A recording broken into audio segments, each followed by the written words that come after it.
One of the big winners from RWC 2019 is going to be the Olympic Sevens in Tokyo next year. The splendid Ajinomoto Stadium, also known as the Tokyo Stadium, hosted no fewer than 8 games during RWC 2019, and with its 49,000 capacity it is the ideal size to project the two sevens tournaments into the Major League of Olympic Sports. In 2016, having lobbied so hard and so long for rugby's return to the Olympic fold, World Rugby had to settle for the less-than-ideal pop-up day at Oro Stadium for sevens to make its debut. The shoebox 12,000 capacity out-of-town stadium didn't do the action justice nor offer up a chance to get the unique sevens day-out ambience among the crowd, such as it was rugby's priority in Rio was simply to get the tournament up and running, and with two excellent champions in Fiji and Australia it was a decent enough start. Tokyo 2020 will be different gravy though. Off the back of the huge success of RWC 2019 and Japan's newborn rugby mania, the sevens will be the hottest ticket in town. With 6 sessions over 3 days for the men's competition, July 27 to 29, and another 6 sessions over 3 days for the women's, July 31st August, the projected overall attendance is well over 350,000. This is going to be a big moment for the wider game. If rugby can achieve a spectacle like that, its status within the Olympic movement will be enhanced enormously and secure its long-term future at the Games. As automatic qualifiers, we can now expect Japan to belatedly focus a lot of resources on their sevens team in the next 8 months or so. Last year they were relegated from the World Series and will have to rely on wildcard invites to compete in that competition and seek out other competitions around the globe. It's always been one of the great mysteries why Japan, with their incredible handling, tacking and fitness, haven't made more of a splash on the World Sevens circuit other than a plate final in their own Japan Sevens 19 years ago. They also reached the quarter-finals of the Japan Sevens in 2015.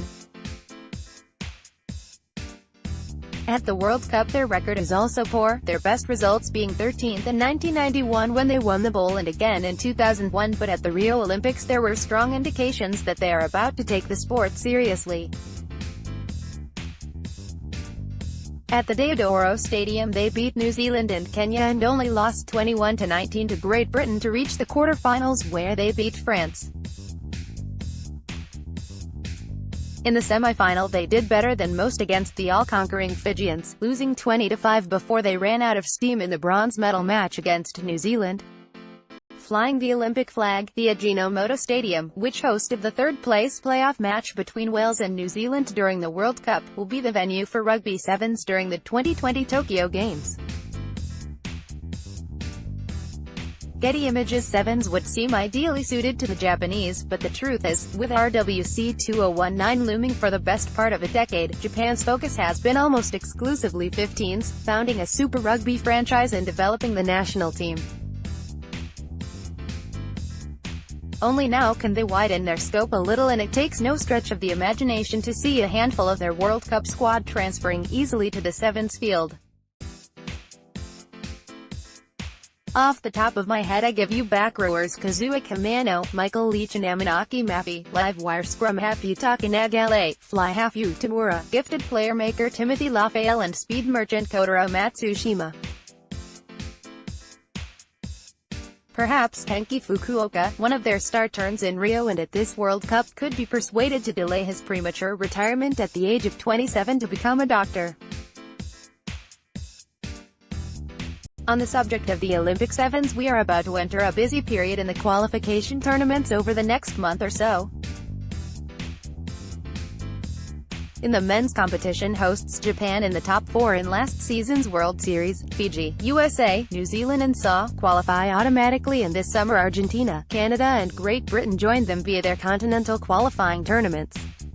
Now, in quick succession we will see the Oceania, Africa and Asian tournaments with a final wash-up repechage for the best of the losers next June before the Olympics. In the women's tournament, the automatic qualifiers are Japan, Australia, New Zealand, Canada and USA, and they have been joined by Brazil, Great Britain and Kenya, with 4 other places still available. This article was brought to you by The Rugby Paper, the UK's best-selling rugby publication, on sale every Sunday.